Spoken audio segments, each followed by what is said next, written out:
프로파일러의 시점에서 사건을 깊고 넓게 들여다봅니다. 프로파일러 수업, 오늘의 수강생 소개하겠습니다. 밴드 브로콜리 너마저의 보컬 덕원씨, 그리고 지난주부터 합류한 신입생 MBC 박소영 아나운서도 나오셨습니다. 두 분 어서 오세요. 안녕하세요. 안녕하세요. 안녕하세요. 박소영 아나운서 지난 한 주 동안 별일 없으셨고요. 저희 아나운서국에 코로나 확진자가 많이 나와가지고 그래요? 저도 이제 검사도 하고 병원에 가서도 검사를 하고 그랬는데 예. 저는 무사합니다. 와. 네, 괜찮으시죠? 다행입니다. 슈퍼 항체 보유자신가 봐요. 그런 것 같아요. 덕원 씨도 그 가수분들, 뭐 연예인분들 줄줄이 많이들 감염되시던데. 네, 맞습니다. 주변에도 많이 감염됐었고요. 네. 저희 멤버도 한 명 확진이 된 적이 있었는데 아, 그래요? 다행히도 저는 아직까지는 큰 문제 없이 보내고 있습니다. 대단한 분들과 함께하고 있습니다. 저는 한번 확진이 됐거든요. 네. 네. 이제 많은 분들이 아실 텐데요. 뉴스 하이킥에서 최고의 슬로건을 찾는 공모전 진행 중이죠. 뉴스 맞습니다. 하이킥을 한 문장으로 멋지게 표현한 슬로건을 프로그램 홈페이지에 올려주시면 되고요. LED TV, 백화점, 상품권 같은 상품들이 아주 많이 준비되어 있습니다. 상품이 좋아요. 좋죠. 네. LED TV. 받고 싶어요. 그렇죠. 저희도 집이 지금 TV가 20년이 됐는데 여기서 잠깐 두 분께 깜짝 쪽지 시험을 보겠습니다. 지금 이 자리에서 네. 뉴스 하이킥의 슬로건을 만들어 본다면 덕원 씨. 뉴스 하이킥 슬로건. 네. 짧으면 좋은 거죠, 이게. 짧을수록 좋죠. 저는 뉴스를 한 방에 표창원의 뉴스 하이킥. 너무 짧다. 뉴스를 한 방에. 한 방에 하이킥이니까. 한 방에. 네. 좋습니다. 박소영 아나운서는요? 뉴스 보는 것이 아니라 파헤치는 것이다. 뉴스 하이킥. 네, 한번. 이건 상당히 좀 오랜 기간 걸쳐서 이렇게 그러게요, 전문가가 만든 이거. 것 같은 그런 냄새가 납니다. 알겠습니다. 네, 지난주부터 프로파일러 수업 새롭게 개편을 했죠. 네. 수요 네. 이 수업요일이요. 금요일에서 수요일로 바뀌었습니다. 그리고 수업은 1교시, 2교시로 나눠서 진행이 되고요. 박소영 아나운서 오늘도 추리 퀴즈 준비가 돼 있죠? 네, 잠시 후 1교시에는 청취자 여러분들이 직접 참여하고 또 선물도 받을 수 있는 추리 퀴즈 준비되어 있습니다. 관찰력, 추리력 자신 있는 청취자분들은 오늘의 퀴즈 절대 놓치지 마세요. 네, 오늘의 수업은 현재 유튜브로 생중계되고 있고요. 유튜브에서 표창원의 뉴스 하이킥 검색하시면 저희 수업 장면도 보시고 댓글로 참여하실 수도 있습니다. 네, 자, 그럼 프로파일러 수업 1교시 시작해 볼까요? 야, 이 수업 중은 언제 들어도 추억이 돋아요. 네. 1교시 청취자 여러분께서 함께 참여하시는 추리 퀴즈입니다. 박소영 아나운서 문제 내주시죠. 네, 지난 2014년 서울에서 실제로 있었던 일입니다. 고급 주택가에서 귀중품을 훔치던 빈집털이범이 이것 때문에 꼬리를 밟혀 2년 만에 경찰에 붙잡혔습니다. 범인은 13번이나 빈집에 들어가서 1억 상당의 귀중품을 훔쳤는데요. 현장에는 지문 같은 흔적이 남지 않았고 범인은 또 현금을 사용해서 추적이 쉽지 않았다고 합니다. 용의주도 하죠. 그런데 경찰은 CCTV로 사건 현장에서 돌아다니는 사람들을 확인하다가 이것에서 결정적인 힌트를 얻어서 범인을 찾아냈습니다. 경찰이 CCTV에서 발견한 결정적인 단서, 이것은 무엇일까요? 1번 걸음걸이, 2번 헤어스타일, 3번 키. 1번 걸음걸이, 2번 헤어스타일, 3번 키. 네, 경찰이 CCTV에서 무엇을 보고 범인을 알아챘을까요? 덕원 씨가 만약에 경찰이라면 어떨 것 같습니까? 제가 지난주에는 저도 정답을 몰랐기 때문에 힌트를 제대로 드리지 못했는데요. 오늘은 언제 개발됐나? 제가 미리 좀 공부를 하고 왔는데 아하. 그렇구나. 이게 CCTV이기 때문에 네. 다른 증거와는 다르게 CCTV에서만 찾을 수 있는 특징들이 있더라고요. 예전 같으면 그게 사진처럼 좀 프레임이 많이 끊겼었지만 네. 비교적 최근에는 그게 영상처럼 움직이다 보니까 아하. 움직임에 대한 것들도 더 쉽게 알 수가 있죠. 네. 어떻게 좀 괜찮았을까요? 네. 아니, 너무 결정적인 힌트를 주셔서 사실 굉장히 논리적인 것 같아요. 네. 힌트가. 제가 좀 힌트를 드리려고 했는데 제가 드리면 완전히 정답이 될 것 같아서 네. 예, 덕원 씨 힌트로 소영 아나운서는 혹시 힌트를 주신다면 전 여기까지만 하면 좋을 것 같아요. 알겠습니다. 더 이상 드릴 수가 없어요. 네, 어떻게 참여하는지 안내 좀 해주시죠. 네, 정답 아시는 분들 문자번호 샵 8001번, 짧은 글 50원, 긴 문자 100원, 정보 용료가 있고요. MBC 스마트 라디오 미니로도 참여 가능합니다. 오늘은 정답자 10분 추첨해서 주방용 칼 세트를 드립니다. 오늘 수업 끝날 때쯤에 정답 발표할게요. 네, 그러면 잠시 저희들 광고 듣고 바로 돌아오겠습니다. 네, 여러분께서는 지금 프로파일러 수업 함께 하고 계십니다. 2교시 시작할까요? 네, 이번에 만나볼 사건 무엇입니까? 네, 오늘 사건의 키워드 보험 살인 사건입니다.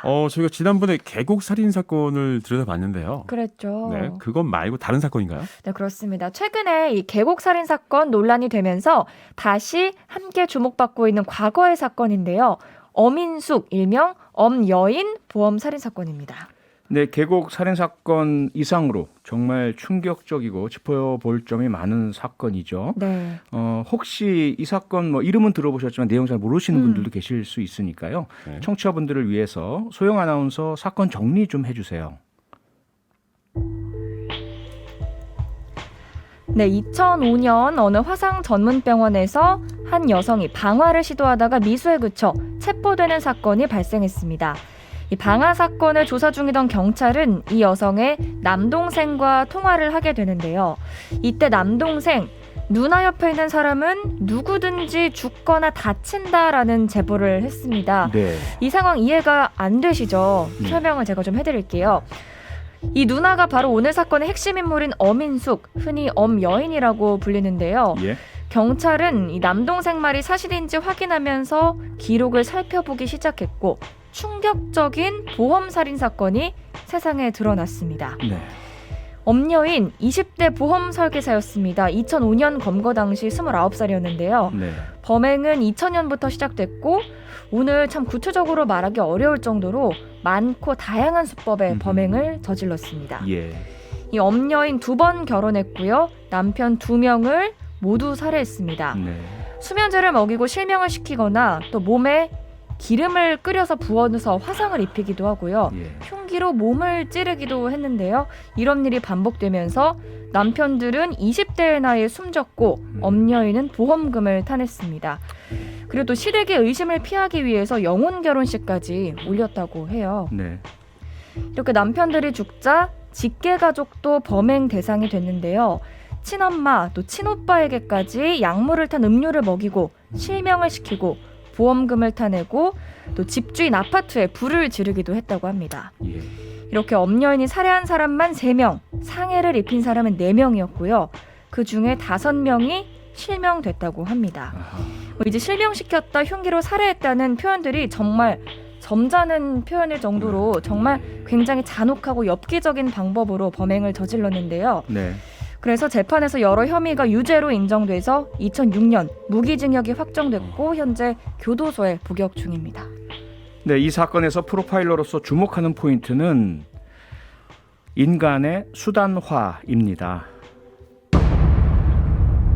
사실 이 사건 소위 말하는 엽기성, 네. 잔혹성에 주로 초점을 맞추고요. 사이코패스 유무 주로 많이들 들여다보시는데 저는 이제 그동안 한 30년간 많은 사건들을 보면서 네.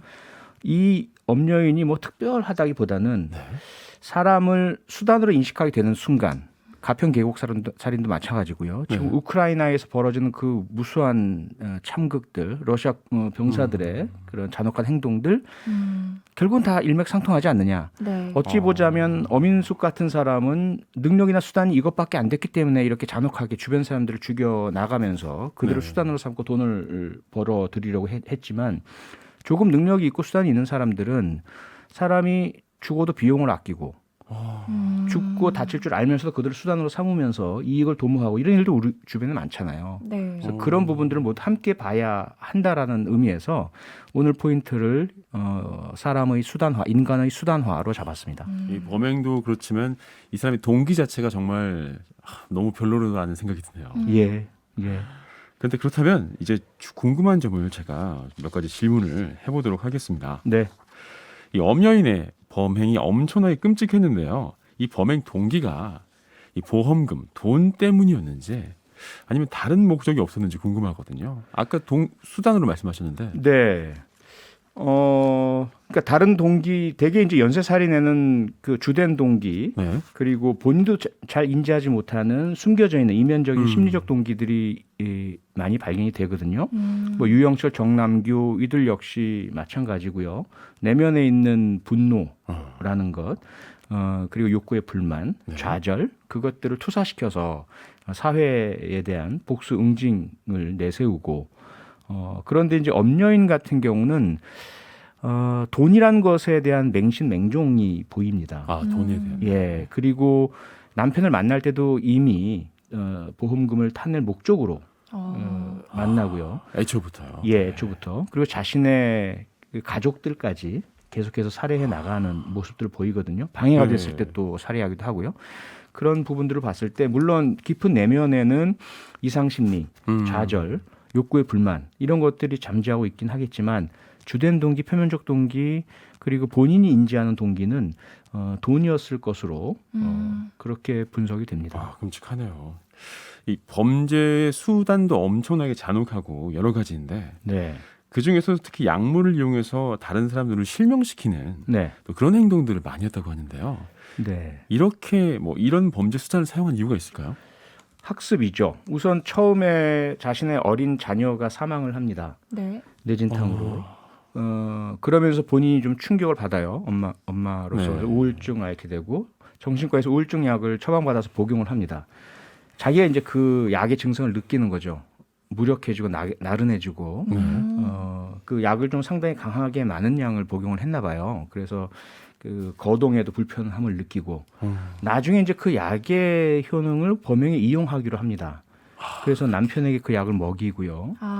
그러면서 그 행동이 둔해지고 네. 그리고 상당히 이제 그 무기력해지고 이런 상황에 있을 때 보험 설계사로서의 경험들 어떤 그 상황일 때 보험금이 지급이 되는지 많이 지급이 되는지 그다음에 어떠한 이제 그 질환이나 공격을 했을 때 이것이 적발당하지 않을지 네. 두 가지죠. 하나는 범행의 효과성을 극대화시키고 그리고 자신이 적발당하거나 검거될 가능성을 최대한 낮추는 그러한 방식으로서 약물을 먹이고 이 눈에 대해서 공격을 행하는 이런 네. 방식을 학습해서 사용해 나간 것이죠. 엽기적이라고만 생각을 했는데 굉장히 네. 치밀한 어떻게 보면 그런 범행이었다고도 볼 수 있을 것 같아요. 치밀하고 계획적입니다. 그렇네요. 근데 이런 폭력성과 잔인함들 어디서부터 근원했을까요? 그것도 궁금하거든요. 앞서 말씀드린 것처럼 엄여인을 일반인과 다르다. 원래부터 그렇다라고 규정해 버리면 그걸로 끝입니다. 네. 이 사람 원래부터 그렇고 잔인함을 타고 태어났고 네. 뭐 피 속에 DNA 속에 있을 거야라고 하면 끝일 테지만 그건 정답도 아니고 사실도 아니고 너무 네. 편리한 괴물화가 됩니다.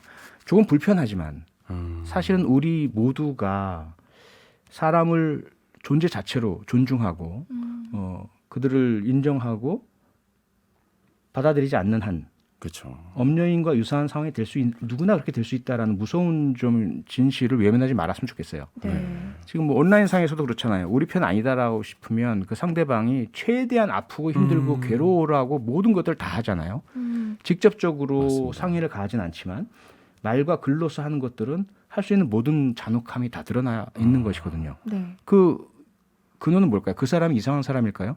그 사람이 상대를 적으로 인식하고 나와 다르게 인식하고 네. 그래서 그에게는 그런 공격을 해도 돼? 그것이 옳은 거야? 라는 그 인식 자체. 그것이 가장 강력한 무기가 되는 거죠. 엄여인의 경우에도 결국 네. 처음에 어떤 계기로부터 시작해서 그렇게 바뀌어 나가는지 모르겠지만 자기 자녀를 잃기 전까지는 그런 모습은 발견되지 않거든요. 자녀를 잃고 나서 그리고 주변과의 관계 속에서 상호작용 속에서 조금씩 아마도 주변 사람이나 다른 사람, 세상을 대상으로 생각하고 적으로 생각하고 네. 그리고 수단으로 생각하고 그렇게 변화하게 된 것이 결국 이런 잔혹한 행위를 행하면서도 불안, 두려움, 죄책감 느끼지 않는 상황이 되지 않았을까 싶어요. 네. 그렇게 생각하니까 정말 이 사회적으로 이런 태도들이 좀 보이는 것 같아서 좀 걱정이 되고 그렇네요. 네. 남동생이 이 경찰에 신고를 했는데 예. 누나의 행동을 좀 의심하고 신고를 한 셈인데 이렇게 많은 범죄 가운데서도 뭐 어떻게 주변에서 모르고 뭐 드러나지 않았던 것도 좀 신기해요. 네. 우선은 설마라는 거죠. 설마 과연 그럴까라는 남편이 한 명 죽고 재혼했는데 또 죽고 그때까지만 해도 사실은 그 두 남편 사이 그 가족들 간은 전혀 모르는 사람이기 때문에 그렇죠. 그리고 다른 그 남편 이외의 주변 사람들은 뭔가 의심은 가지만 증거도 없고요. 설마라는 것들 때문에 뭐 신고까지는 못하게 되고요. 중간에 이제 신고가 이루어져도 경찰은 증거가 없으니까 그런 의심에 대해서 조사는 해보지만 확정은 잡지 못하게 되고요. 그러다 결국은 그 범행이 자신의 부모에게도 이어지고 그리고 이 남동생에게는 누나죠. 네. 누나도 사망하는 일이 발생하고 그러다 보니까 누나 어민숙 주변에 있는 모두가 죽어. 다음 차례는 내가 될지도 몰라라고 했을 때야 비로소 경찰에 신고하게 되고 특히 이제 이 병원에 대한 방화 시도가 없었다고 한다면 네. 그래도 남동생이 그런 전화를 한다고 해서 경찰이 할 수 있는 게 별로 없잖아요. 오히려 남동생을 이상하게 생각을 했겠죠. 네. 그런데 이 병원에 방화 시도를 하고 그 장면이 CCTV에 포착이 되면서 이 살인극이 막을 내리게 된 거죠. 증거가 있었기 때문에 그렇게 된 예. 거군요. 0096번님께서는 한 사람이 보험금을 여러 번 타갔는데도 보험사에서는 의심하지 않았을까요?라는 질문을 해주셨거든요. 아주 좋은 질문이시고요. 네. 지금이라면 이렇게 못하죠. 지금은 이제 과거와 달리 각 보험사들의 그 기록들을 서로 종합하고 연계하고 네. 들여다볼 수 있게 됐습니다. 그런데 이 엄여인이 범행을 저지를 때만 해도 각 보험사들이 다른 보험사의 정보 제공을 절대로 하지 않았어요. 20년 전이니까. 예, 20년 전이었죠. 2000년, 2005년 뭐 이때 범행을 했으니까요. 그리고 엄여인 스스로가 보험 설계사 경험을 맞아요. 해봤기 네. 때문에 내부의 허점들 그리고 보험금금 지급을 하지 않게 되었을 때 문제 제기를 하고 민원이 발생을 하고 언론 보도가 되면 보험사가 이미지에 타격을 입고 그래서 뚜렷한 확증이 없는 한 보험금 지급이 이루어지는 정황들 이런 것들을 본인이 알고 있었죠. 지금은 이번 가평 계곡 살인 사건 같은 경우에 어떻습니까? 8억 원을 노리고 남편을 살해했지만 경찰에서는 그리고 살인 혐의를 못 잡고 처음에 그냥 내사 정지로 처리를 했지만 보험사는 지급을 하지 않았습니다. 의심이 되었기 때문이죠. 그런 부분들이 과거와 달라진 부분이고 네. 보험사들도 이제는 그렇게 쉽게 당하지 않겠다라는 네. 대신에 그 과정에서 선의의 피해자도 나오죠. 정말 그런 범죄도 아니고 질병이나 그런 네. 사고가 발생을 했는데 지급이 늦어지는 경우. 일상적인 경우가 좀 다를 때 지급이 늦어지는 일들이 꽤 많고 소송으로 가는 경우들도 있습니다. 그건 좀 안타깝습니다. 예. 이 엄여인이 남편들에게 약을 먹여서 이렇게 잔인한 행위들을 많이 했는데 약뿐이 아니죠. 네. 근데 남편들은 이런 것들을 좀 참고 있었나요? 저도 궁금했어요. 네. 그러니까 남편은 전혀 모르는 상태에서 당했죠. 모르는 상태에서. 예. 특히 본인의 의식, 그다음에 행동, 이런 부분에 이상이 오고요. 많이 졸리게 되고 그렇게 해서 고통을 느끼지 못하는 거의 뭐랄까요 마취와 네. 유사한 상태에 있을 때에 주로 안구, 눈에 대한 공격 또는 뭐 배에 대한 공격 이런 것들을 행하고 119 신고하고 병원에 응급실에 입원을 하고 이런 이제 일들이 반복되었거든요. 그러면서 옆에서 이 어민숙은 남편에게 계속 아주 다정한 그런 간호자로서의 배우자로서의 노릇을 계속했습니다. 연기도 계속했죠. 그러다 보니까 남편들은 전혀 처음에는 의심하지 못하다 결국 당하는 일들이 반복됐죠. 그럼 이게 요즘 화제가 되고 있는 계곡 살인 사건과 비교한다면 어떻게 보시는지 궁금하기도 한데요. 많은 분들이 좀 뭐 유사성을 비교하고 심지어 어떤 언론에서는 계곡 살인 사건의 원조다 이런 얘기를 하는데 조금 차이들이 있죠. 우선은 엄여인은 혼자서 범행을 네. 했고요. 처음부터 끝까지. 그런데 계곡 살인 사건은 조직적인 범죄죠. 그렇죠. 최근에 나타난 보험 살인 사건, 네. 지난해 10월에 있었던 그 전남 화순에서 발생했던 펜션에서 19살 보험 설계사가 친구들과 함께 3명이 보험금을 타낼 목적으로 채팅으로 만난 여성을 선물 준다면서 야산으로 가라고 유인하고 칼로 찔러서 살해하려다가 결국 칼이 부러지면서 여성이 도망가서 미수에 그쳤던 사건. 이 사건과 오히려 가평 계곡 사건이 많이 닮아 있습니다. 네. 3명 이상이 함께 공범으로 조직적으로 보험금을 노리고 행하는 그러한 범죄의 양상. 이것은 과거와는 많이 달라져 있고요. 혼자서라면 아마 이은혜도 이런 범행 못했을 거예요. 그 점이 엄연인과 많이 다르다는 점이에요. 네. 오히려 여러 명이 함께 공범으로 조직적으로 행하다 보니까 각자의 그 책임이 분산이 되고요.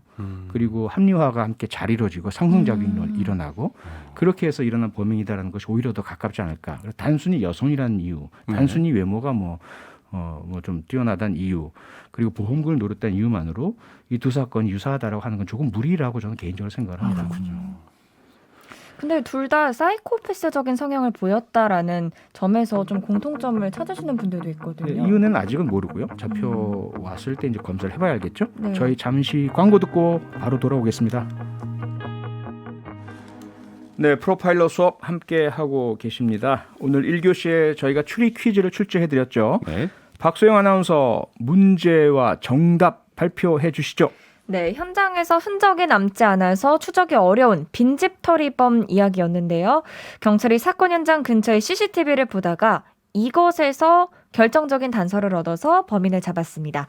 보기 1번 걸음걸이, 2번 헤어스타일, 3번 키 있었는데요. 정답은 1번 걸음걸이였습니다. 이 범인이 팔자걸음을 걷는 특성이 있었다고 해요. 제가 이거 답을 좀 보긴 했지만 사실 걸음걸이로 일반적으로 범인을 특정할 수가 있는 건가요? 왜냐하면 걸음걸이는 다들 좀 비슷하지 않나요? 일반적으로 모든 사람들의 걸음걸이를 마치 지문처럼 다 다르다고 이렇게 구분할 수는 없습니다. 그렇죠. 하지만 상당히 특별한 걸음걸이를 걷는 사람이 있어요. 여러 가지 이유 때문에 그러겠죠. 그리고 그러한 특징적인 걸음걸이가 수십 년에 걸쳐서 몸에 익었기 때문에 네. 그냥 일반적인 상태에서 걸어보라고 하면 전혀 변함없이 똑같은 형태로 걷는. 저도 저기서 먼 데서 저 아내가 걸어오면 알겠거든요. 네, 그렇죠. 그건 이제 아는 사람일 경우에 그러한 분의 특징이 있고요. 네. 그걸 이제 법 보행 분석이라고 합니다. 보행 분석이 있군요. 오. 그래서 이 부분이 최근에 많은 연구가 이루어지고 있고 수사에 좀 적용이 되는 그런 새로운 과학수사 기법이라고 볼 수 있죠. 가능하군요. 놀랍습니다. 네, 오늘도 많은 분들이 정답 보내주셨는데요. 네. 8698번님, 걸음걸이 아닐까요? 범인이 머리 스타일을 특이하게 하고 다니진 않을 것 같고, 죄송합니다. 네. 네, 키가 2m 넘지 않는 이상 CCTV로 특정하기가 어려울 것 같아요. 라고 하셨어요. 야, 되게 합리적으로 네, 판단했어요. 머리 스타일을 특이하게 하고 범행을 저지르는 사람은 없겠죠. 뭐 있기는 하지만 머리 스타일 같은 경우에 변경이 가능하니까요. 나중에. 그렇군요. 예. 그리고 1449님은요. 정답 1번. 사람마다 지문이 각자 다르듯이 걸음걸이도 다르죠? 아하. 라고 하셨습니다. 네. 그리고 미니에서 최지영님은 우리 신랑이 멀리서 걸어와도 딱 알아볼 수 있어요. 걸음걸이에는 각각 특징이 있거든요. 저랑 같은 생각하시는군요. 그러네요. 네. 결혼하면 덕원 이렇게 씨랑. 되나 봐요. 네. 진정한 부부시군요. 네, 2127님. 정답 걸음걸이. 힌트를 너무 잘 주셔서 맞아요. 알았습니다. 라고 하셨고요. 6988번님, 예전에 TV에서 걸음걸이가 특이한 범죄자 특징을 파악해서 검거하는 걸 보신 분도 이렇게 보셨군요. 계시네요. 이게 네. 같은 사건인가요? 혹시 아마 이 사건일 가능성이 높습니다. 이 사건이 상당히 많이 보도가 됐고요. 회자가 되는 좀 특이한 사건이었던 거군요. 그렇죠. 네, 이분들 외에도 10분을 저희들이 추첨을 해서요. 네. 주방용 칼 세트 선물로 드리겠습니다. 축하드립니다. 예, 앞서 어떤 분이죠? 문자로 주셨지만 저도 아까 말씀드렸고요. 이 지문처럼 네. 전 세계인들의 걸음걸이를 네. 다 기록을 해서 디지털로 분석하고 그 차이를 모두 다 입력을 하고 어떤 사람도 똑같지 않다라는 것을 과학적으로 증명만 한다면 네. 지문과 같은 증거 능력을 가질 수 있죠. 하지만 그래요? 아직까지는 그러한 입증이 이루어지지 않았기 때문에 네. 아주 예외주의 경우에 독특한 걸음걸이일 경우에만 이 법보행 분석이 빛을 발하고 있습니다. 그러니까 아예 아무것도 없는 상황에서는 좀 어렵지만 네, 어떤 걸 좁힌 상황에서는 가능할 수 있다. 그렇죠. 라는 거군요. 그럼 정말 법정에서도 증거로 정말로 채택이 되는 건가요? 그 부분이 이 법보행 분석 또는 걸음걸이만으로 유죄 판결을 내릴 수는 없습니다. 그래서 증거이기보다는 수사의 단서. 참고를 할 수 있는. 그렇죠. 어디부터 봐야 할까? 누구를 용의자로 선정을 해야 할까? 네. 그래서 그 걸음걸이가 유사하거나 거의 똑같은 전과자, 동일수법을 사용한 이런 사람들 혹은 피해자 주변 인물 이렇게 확인이 된다면 그 이후에 이제 본격적인 증거 확보를 해야죠. 디지털 포렌직이라든지 네. CCTV 분석이라든지 이 사람의 동선, 알리바이 그리고 사용한 여러 가지 흔적들, 뭐 절도 사건이라면 작물, 이런 것들에 대한 추가적인 강제 수사가 들어가서 유죄 판결을 위한 증거 확보를 해야죠. 네. 실제로도 뭐 걸음걸이가 중요하게 작용했던 다른 사례들도 있나요? 있었는데요. 네. 그 어떤 유명한 사람의 집에 화염병을 던진 사람이 있습니다. CCTV에 포착이 됐고요. 네. 이 법보행 분석으로 용의자가 특정이 됐죠. 그런데 본인은 끝까지 아니라고 주장을 했고 법정에서 결국 무죄 판결을 받았습니다. 증거는 되지 못했기 때문이군요. 그렇죠. 다른 증거 확보를 못했기 때문이고 정말 이 사람이 범인이 아닐 수도 있죠. 이제 이거를 그럼 판별해내는 기술에 대해서도 좀 궁금한 점이 생기는데 네. 영국 같은 경우에 법보행 기술이 상당히 진화돼 있다라는 얘기도 있거든요. 네. 영국이 좀 그게 발달이 많이 된 건가요? 네, 왜냐하면 상당히 일찍 법보행 분석에 대한 연구를 시행을 했고요. 많은 그 실증 연구를 했고요. 그래서 많은 사람들의 걸음걸이들에 대한 촬영, 그 디지털적인 분석, 그리고 그것을 여러 차례 반복함으로써 다른 상황, 다른 장소, 다른 시간대에 그 본인의 보행의 본질적인 특징, 보폭이라든지 오른발 왼발 사이의 거리라든지 이런 부분들이 크게 달라지지 않는다는 반복성, 일반성이 확인이 되어야 되거든요. 그런 부분들이 이제 영국에서는 계속적인 학술적 연구를 통해서 검증이 돼가고 있는 거죠. 우리도 그렇게 하려면 영국 사람들의 걸음걸이와 우리가 같을 수는 없잖아요. 네. 우리 자체의 데이터를 축적을 해야 합니다. 그렇겠네요. 네. 듣고 보니까 좀 무섭기도 하네요. 제 걸음걸이도 모든 것들이 어떤 분석된다는 면에서. 특성이 될 수도 있다고 생각하니까. 네. 오늘 그러면 프로파일러 수업은 여기서 마치도록 하겠습니다. 다음 주 수요일에 돌아오고요. 지금까지 밴드 브로콜리 너마저의 덕원 씨 그리고 MBC 박소영 아나운서와 함께했습니다. 두 분 고맙습니다. 감사합니다. 평일 저녁 6시 5분에 여러분을 찾아갑니다. MBC 라디오 표창원의 뉴스 하이킥.